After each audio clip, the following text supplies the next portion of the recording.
Hello mga palangga, good morning, no? So, pabonus today, Leah Vlogs, July 15, guide na to kung nga daw is Xerox size.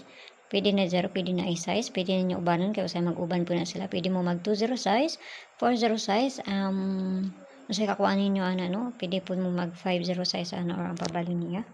So, muna na itong kuan, kung na mo mga 0 diha, or na mo mga kuan size.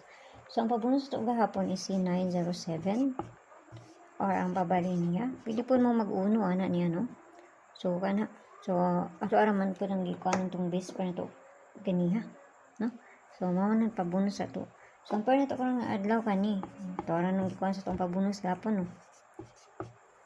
Pero today, nakapayas na siya dito sa Inday. Basta ganahan mo, anak. Kung di mo ganahan, ayaw ninyo abaya. Kung tanaw ninyo nga, layo siya. So, ata na tagpabonus kay para dali at mahuman.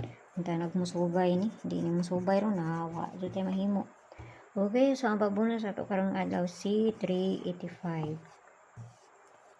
385 ang ato ang pabonus karon nga adlaw, no? So, ang paligas na ko anak niya is 452. Kani, wala na akong paligas, no?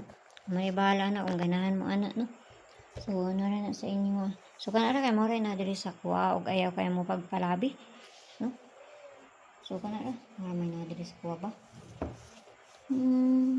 So, 15 ta karon nga adlaw, no? Si maayo na masubay lang dana ni. Okay, so kana lang. Kanilain pa. Maramay na diri sa kuha. Ayaw kay mo pagpalabi. Ilisod kayo magkuan. Ang sa ilahang bulahon unya. Ang ako manggod kay nagamintin ra jud ko sa ako ang mga favorite diri nga mga kuan. Pareha ganiha ni gawas na pud ang ako ang 598, no? Ang pabalian niya wala pa. So kan lang ha. Ug may buntag da sa inyo ha. Bye-bye.